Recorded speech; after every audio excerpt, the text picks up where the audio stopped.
Okay, everybody, welcome to the podcast. Today I'm together with Roman Onillon. I think that's the way you pronounce it, I hope.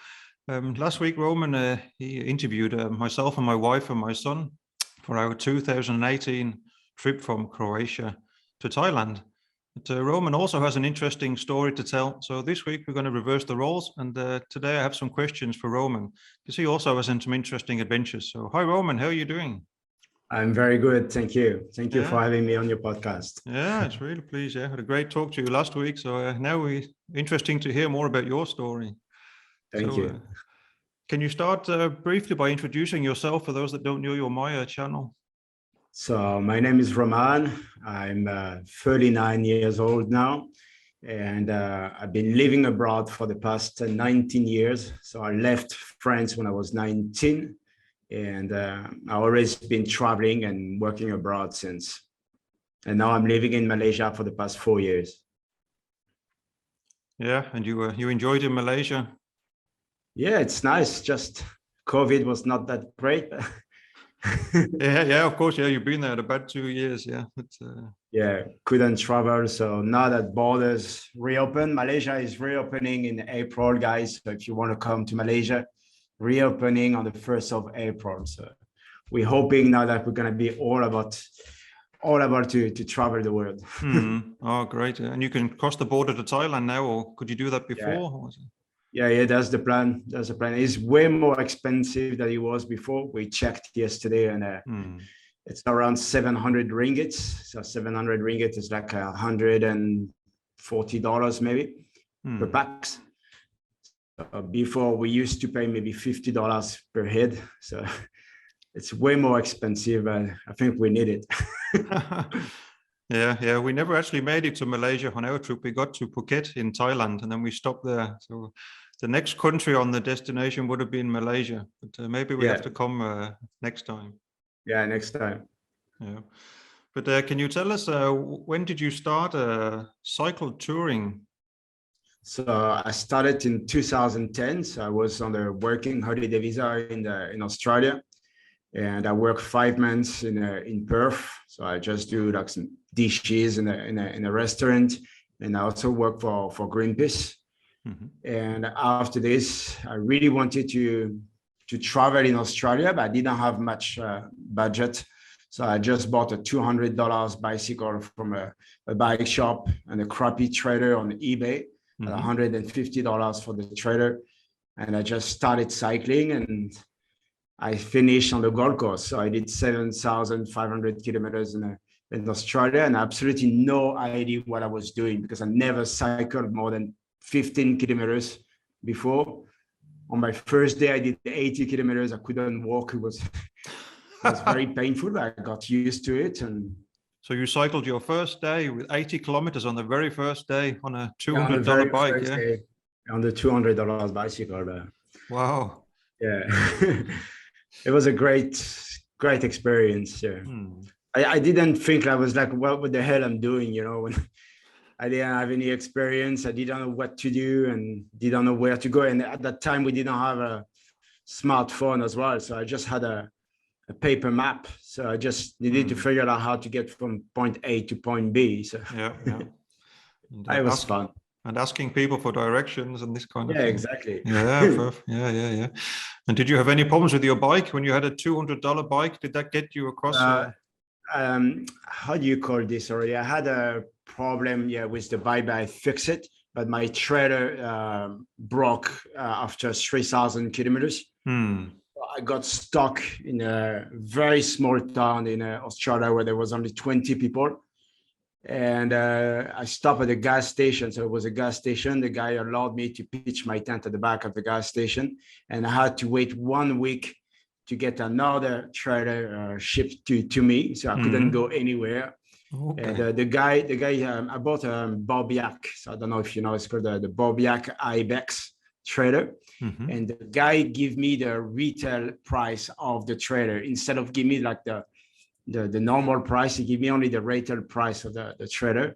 So it was a really, really, really good deal because I was raising money for the Australian Red Cross. So I was told, oh my God, I don't have much cash. Can you do something for me? So it was very kind of him. Yeah, that's amazing the way people are helpful. Yeah, exactly. Regarding people that are cycle touring, it's just something special about cycle touring. Yeah, that does that. Yeah, it is. Yeah, but why did you choose the bicycle as your means of transport instead of a Um, motorbike or?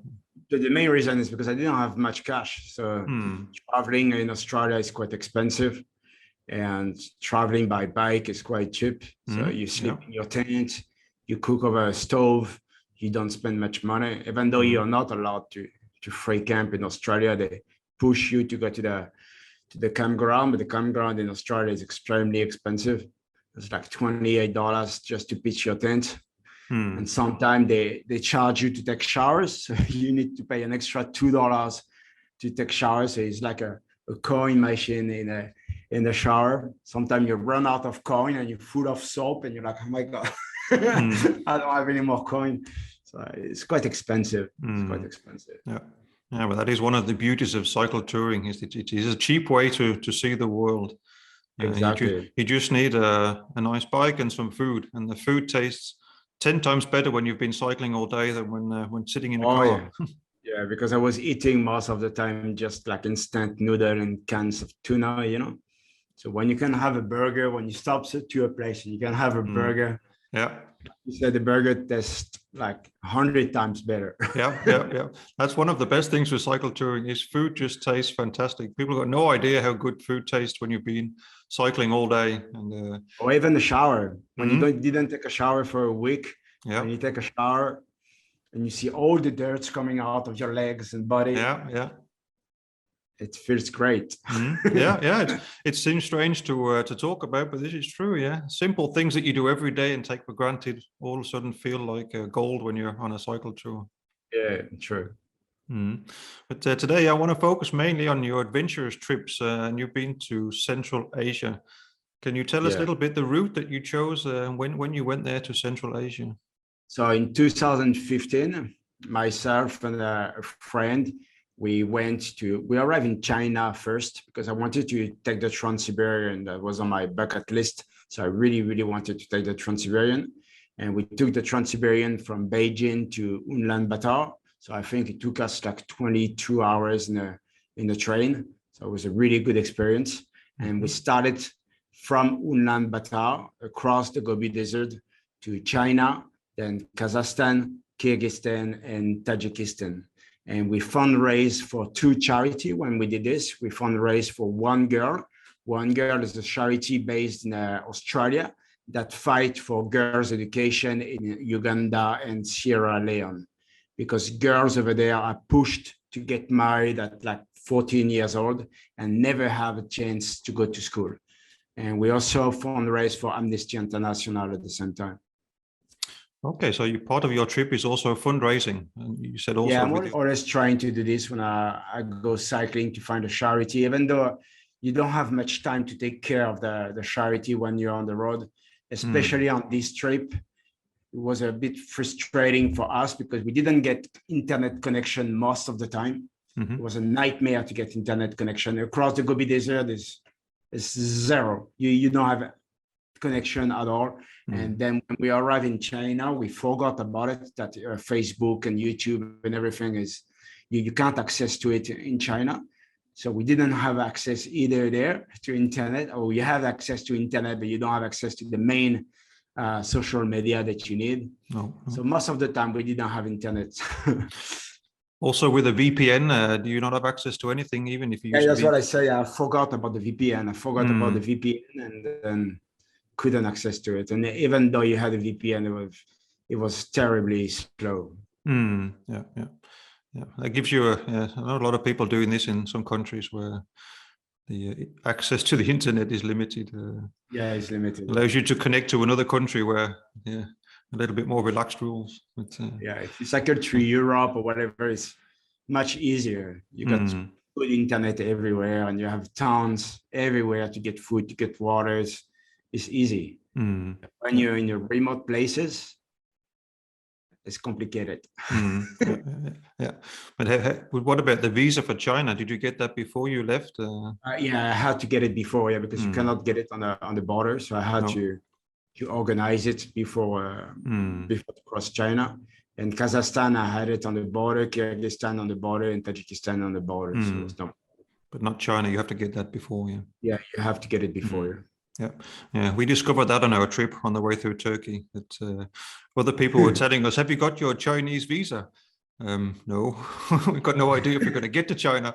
But you need to do that from home. So no, okay. So we. Yeah. I bought a double entry visa because I arrived in China, so I could go from China to Mongolia and get back to China on the other side. Okay. Yes. Yeah. There's lots of things to consider with the visas. So makes things complicated. I know. I heard some people can get them in Georgia. Yeah, but no, in Georgia you can actually get the Chinese visa from there. I heard some people. All right. That's the only place I think I heard that people can get it. We never went there, but maybe next time. Maybe next time. With the police following you in China, I know other people that have been there, they have to report to the police where they are on their location. No, but I had a problem with the police when I was in China because my friend got an eye infection. He's got I can't remember the name of it.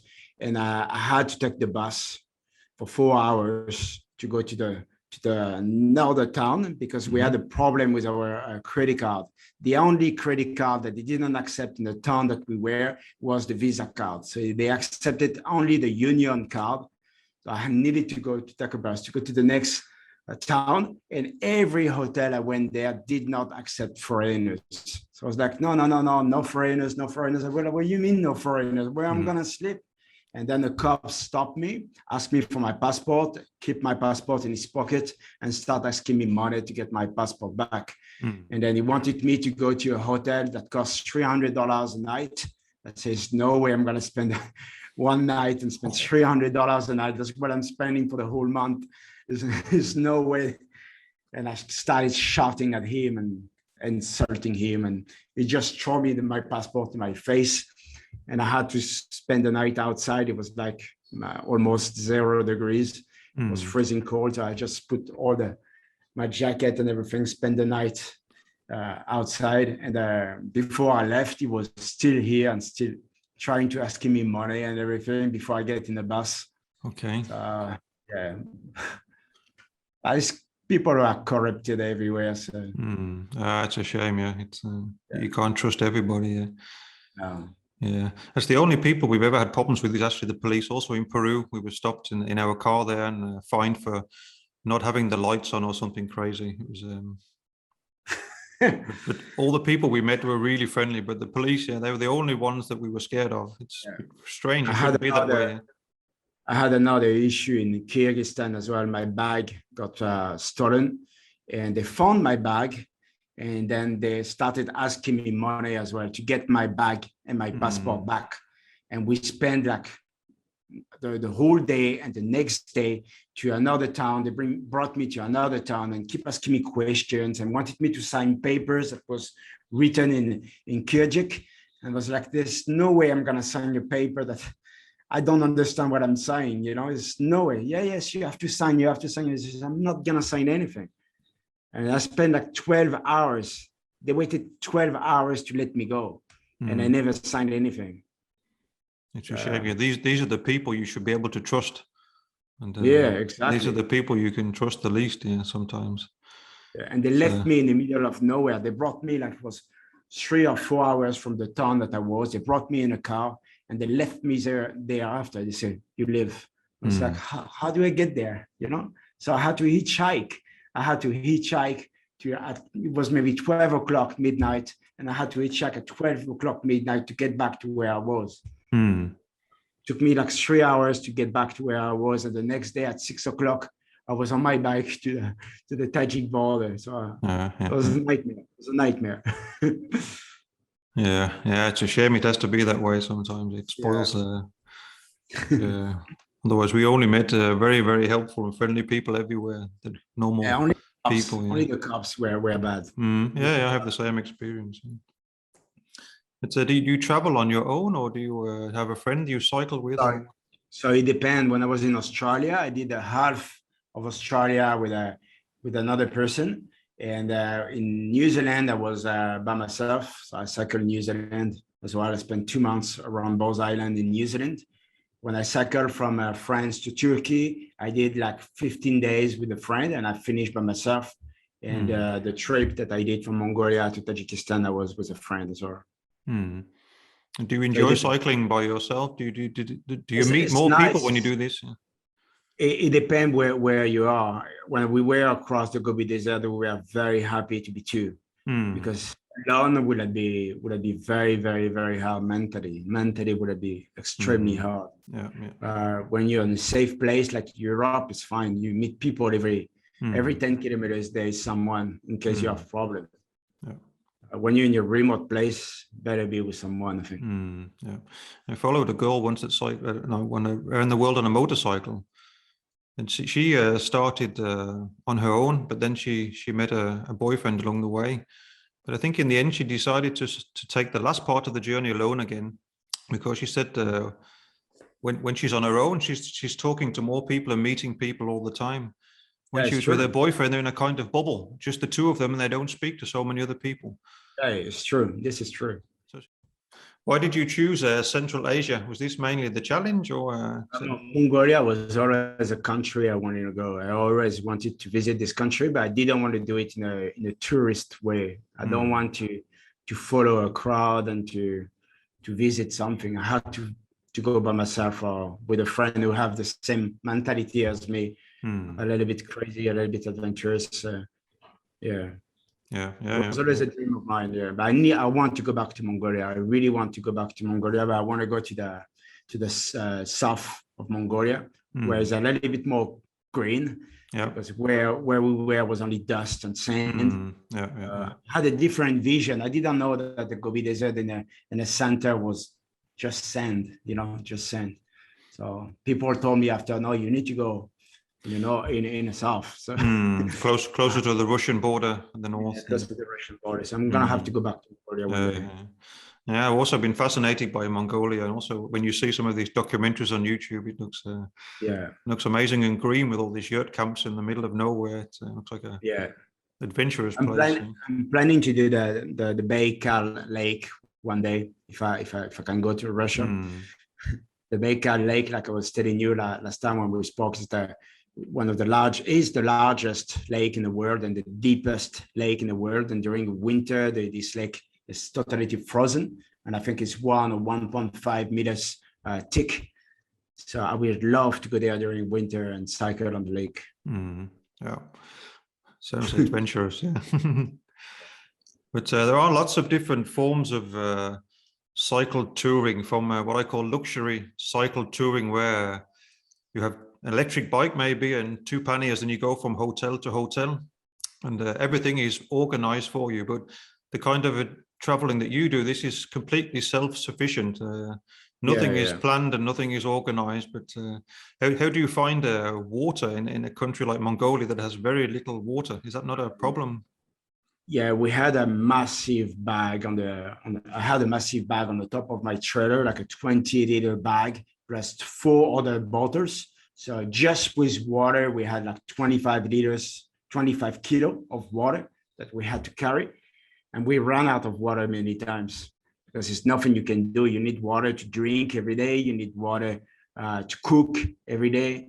So we ran out of water, and we saw one guy on a horse in the middle of the desert.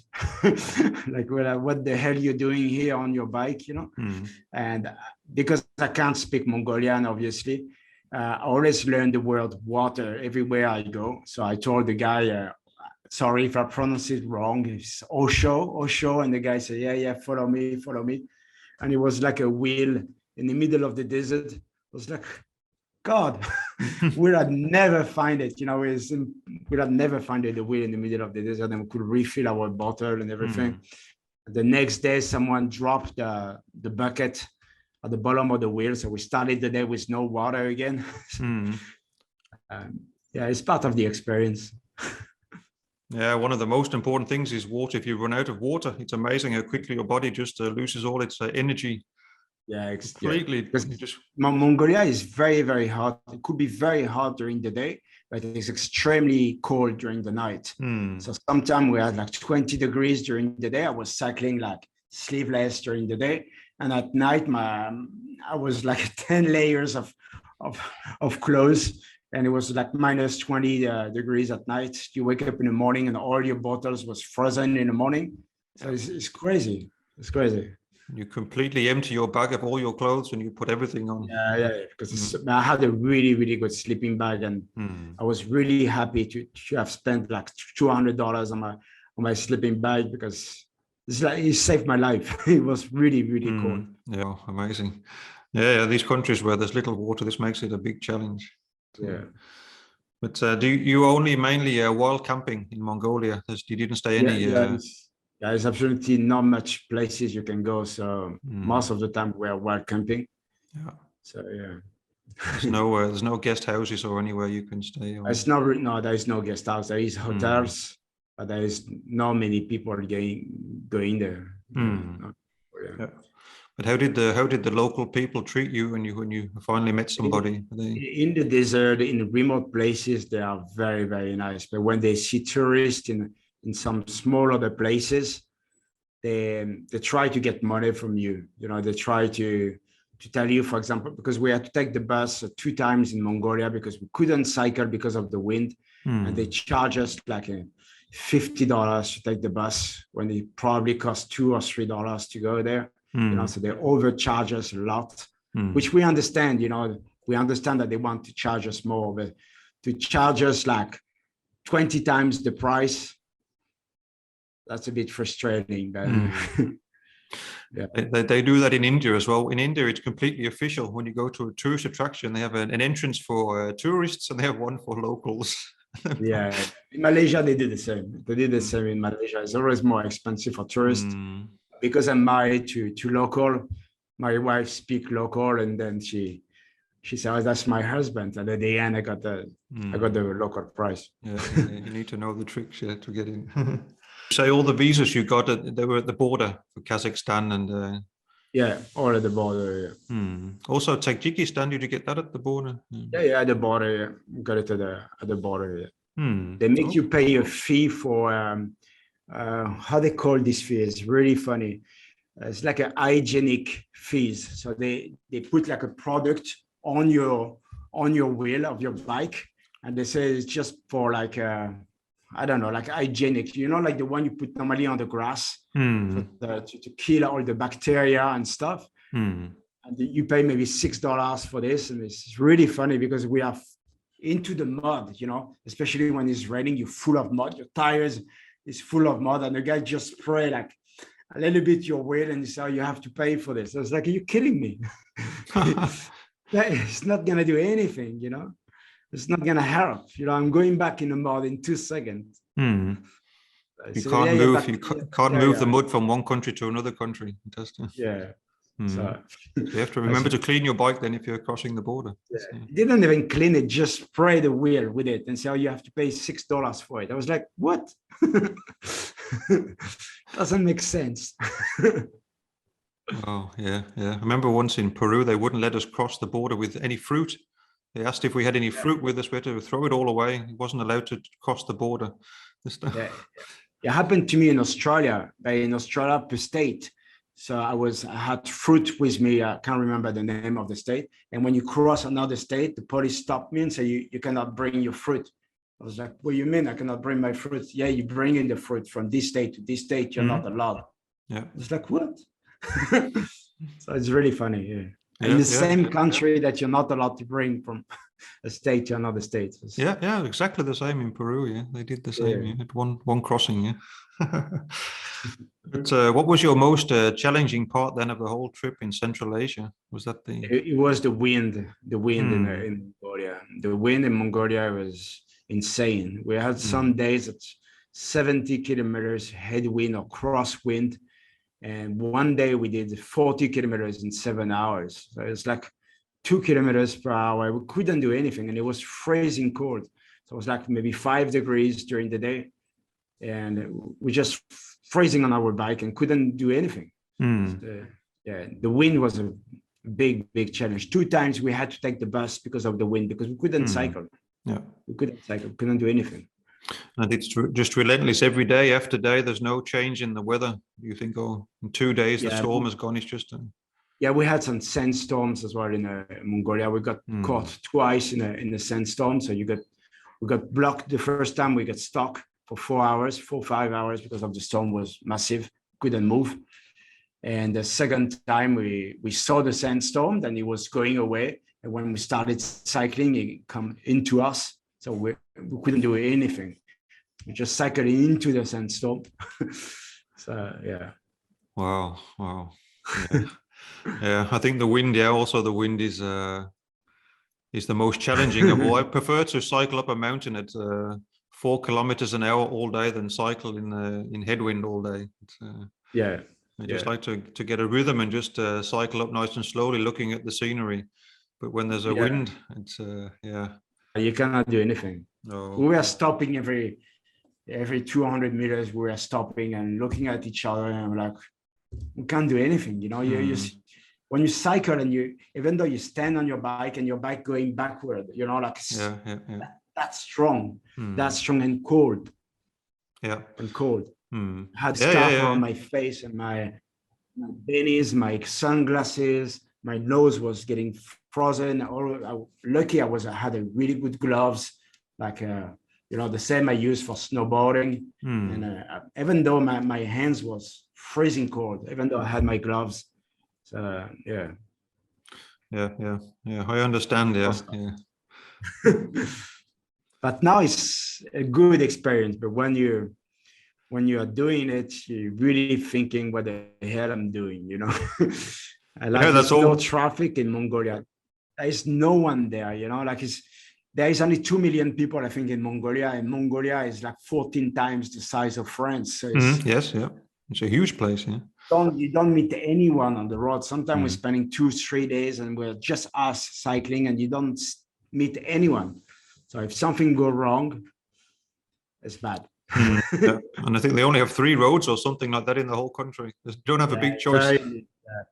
No, not many choices here. Yeah. No highway, no nothing. You know, it's just a scenic road. Yeah. So you say the wind, that was your the most challenging on the trip. What was the most memorable experience you had on this trip?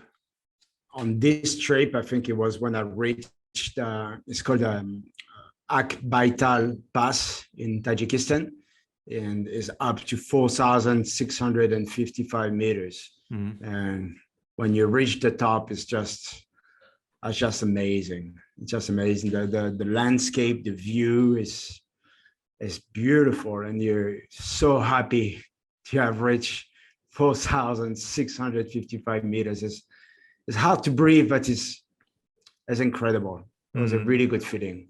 Yeah, that's really high. Yeah, is it one of the highest roads you can cycle on in the world? I think. Yeah, I think it's the third one. I think the first one is in Peru, if I'm not mistaken. I think it's 5,800 in Peru, and I think the second one is in India. I think in India it's 5,006, and I think that this one is the third one. I think I can't remember, but I think so. Yeah, but this is part of the Pamir Highway. It is the Pamir Highway, yeah. But what is it like cycling at 4,000 meters? Are you just cycling extremely slow, like you're 90 years old, or what? You just get used to it because you go. It's not like you go into 4,006 straight away from the next day, you know. So it's going up and down. So you go from 3,000 to 4,000, and you go down again, and you go up again. So you don't really feel it, you know. You don't really feel it. You feel it when you're at the top, of course, that you don't have that much oxygen. But I was fine. I was fine with this. I didn't have problem. Yeah. So you had a few weeks before when you were at high altitude as well. So sorry. Yeah. I had like it took me like 2 weeks, I think, across the Pamir Highway. So you're going like very slow. So you cannot do more than 50-60 kilometers a day, you know. It's because the road is really bad as well. So you can't cycle as much as you wanted to. Yeah, I know if you have 14 days before, then maybe you have time to develop your red blood cells, so you are Yeah, able to yeah, cope better with the altitude. yeah. Few Yeah. people get like altitude sickness, so they have some time to go back to a lower level. So if they are at 4,000, they have to go back to where they are, spend maybe 5-6 days, and try again. But I think if you do it gradually, like you did, then I think it helps a lot. Yeah, it helps. There's If one you go time. straight away to 4,000, you're gonna get in trouble. Yeah, exactly. Yeah, exactly. Yeah, we did that once. We flew to Peru, to Lima, which of course is at sea level, and then the next day we flew to Puno, which is at 4,000 meters. And I remember I was sitting at the front of the aeroplane, and when the doors opened, I felt like I was suffocating. There was just, I can't breathe. But it was basically just the shock of all of a sudden being in such a low level of oxygen. Could be dangerous. Yeah, I know for the first 24 hours, a lot of people, they have oxygen cylinders up there if you fly directly from Lima. And Wow.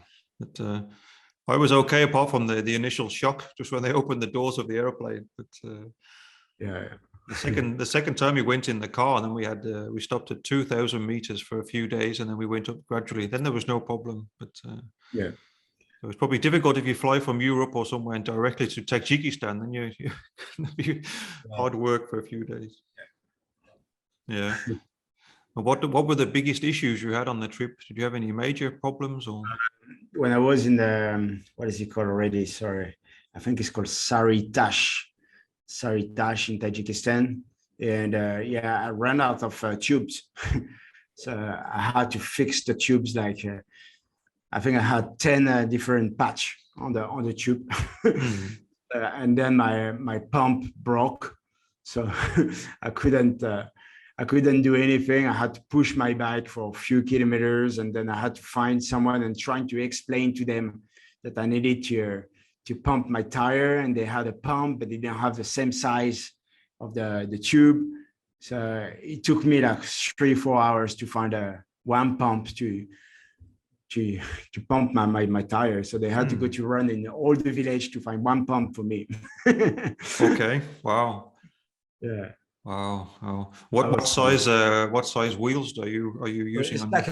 It was like a mountain bike, but it was a small valve, and they had only for big valve. So it was a bit of an issue to find one. At the end, after 2 or 3 hours, they found one for me. Yeah, it's one thing you have to be careful of in Central Asia. There's no cycling shops like here in Europe. Every town has a cycling shop full of everything you need. Yeah. In Central Asia, there's nothing. Nowhere, there is nothing. Nothing at all. No. Nothing. The only place we found where you could buy supplies was in Osh, where they had an ancient market where they had a small bicycle shop there where you could buy old things. But there's very few places if you get mechanical problems where you can get any parts that you need anyway. When we were in Mongolia, my friend got a broken spoke on his bike, and we always carry spare spoke, and the only one he didn't have is the one who broke. So it was very unlucky. And we stopped in this town called, sorry if I pronounce it wrong, I think it's Ayvak here in Mongolia. So he had to take a bus to go back to Ulaanbaatar for one day, buy the spoke that is missing, and come back. So you just went with his wheel in the bus, and go back to Ulaanbaatar to buy just one spoke and come back. But you don't realize, anything breaks, you can get it anywhere. You don't realize all of a sudden there's just nothing anywhere. And, big distances to find anywhere to buy any supplies. Exactly. Do you have any advice for anybody cycle touring in Central Asia? What would be your I will say to them that if it's your first trip ever, maybe to consider something a little bit more easy at the beginning. And the second one, I will say to check the season. Don't go in April if you go to Mongolia because it's still cold. And you rather go, if you don't like cold, you rather go in July or August in Mongolia.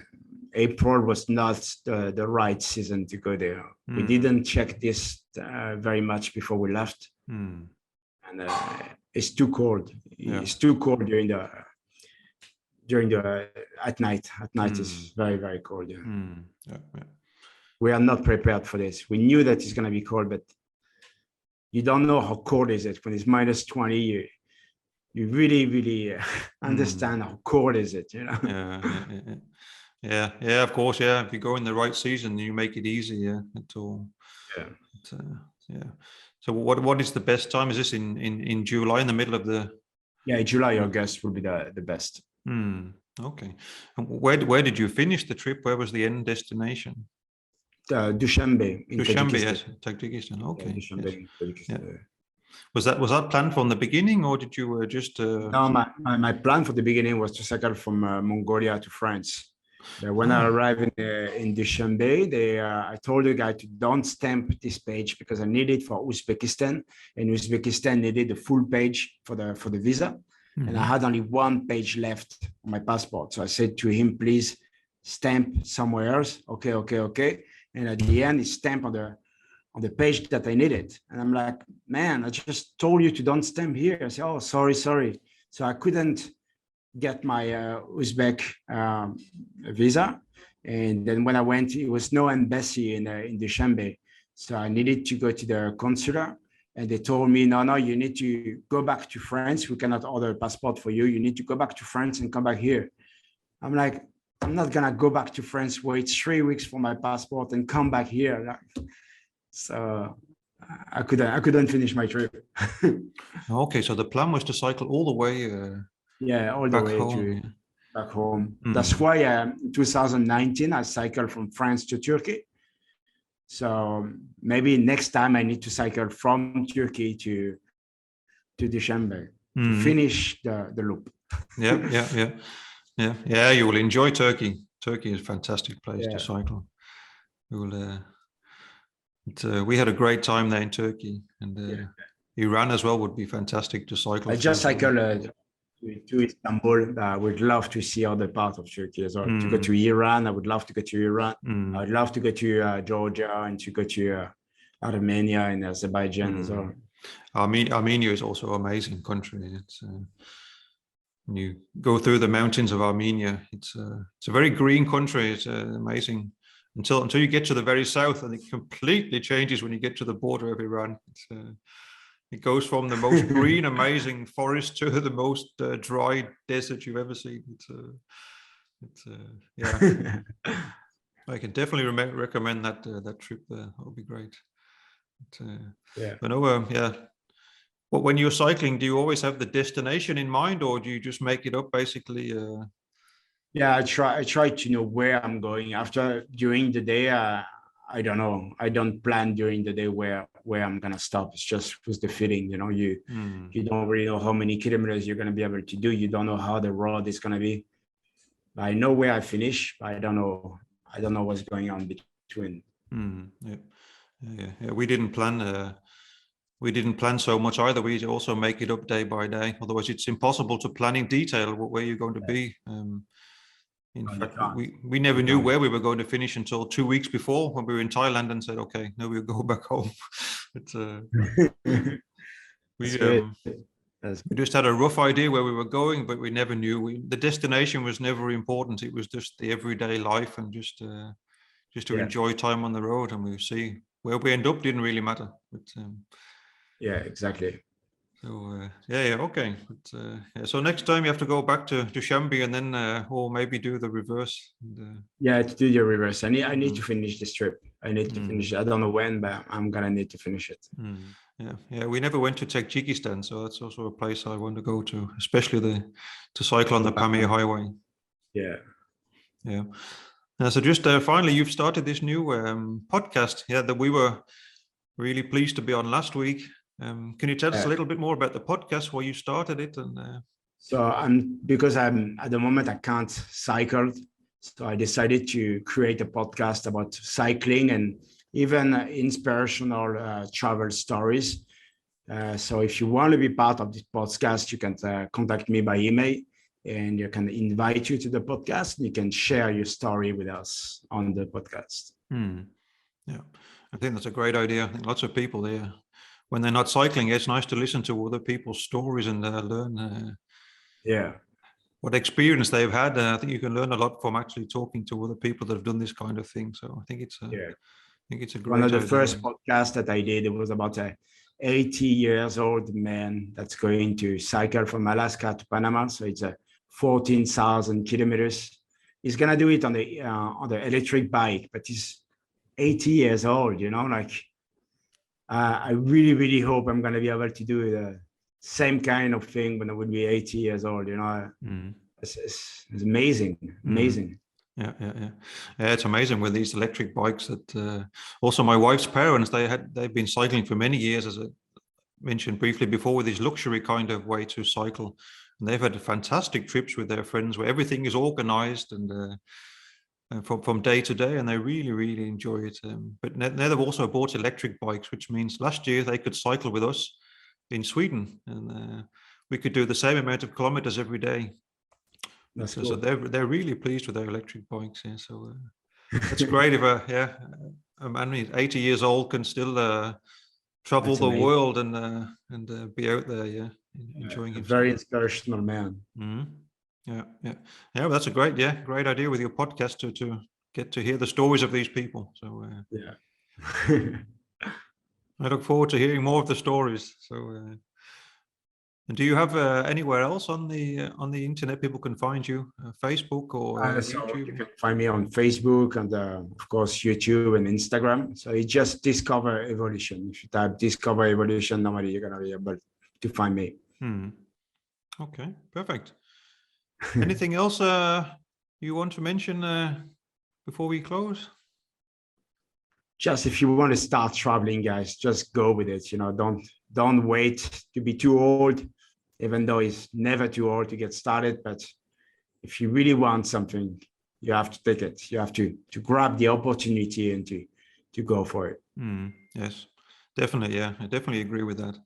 Exactly the same thing we decided to do. So, okay, we're not going to wait until we retire. We'll do it now while we're young and we have the energy for it and the enthusiasm. Don't wait to be retired to travel. No. Now that the border is going to reopen, as soon as they're gonna reopen in April, I told my wife we're gonna need to restart traveling, because 2.5 years without traveling is not good. Especially I've been traveling since I was 20 years old, and not be able to travel for 2.5 years is a nightmare for me. It's a nightmare for me. I really need to go back to it. Yeah. So as soon as you get the chance, the opportunities, go for it. Yeah. The last few years we've been going to Norway and Sweden. The border opened between there, so we 1 week before the border to Norway opened. So we packed the car and then we were gone to just do whatever we can. Yeah, it was only for a few weeks, 3 weeks, but it's still just nice just to get out there. It's nice. Yeah, but your wife, she's not cycling yet, or? No, she won't. Yeah, she needs a shower every day, and she's not into the adventures stuff like this. But she fully support me on what I'm doing, so it's nice. She doesn't stop me from what I want to do. Okay, yes. But are people cycling in Malaysia or mainly on scooters or? There's people who cycling, but cycling in Malaysia is quite complicated because the roads are pretty bad, and there is no much like how you say, like scenic road, secondary road. And when you're on the secondary road, there is a lot of trucks. So that's not that safe to cycle in Malaysia. And you need to bring her to Denmark. There's lots of nice cycling routes through Denmark, and it's not as flat as everybody thinks. There are some hills, but it's a nice, easy place to cycle.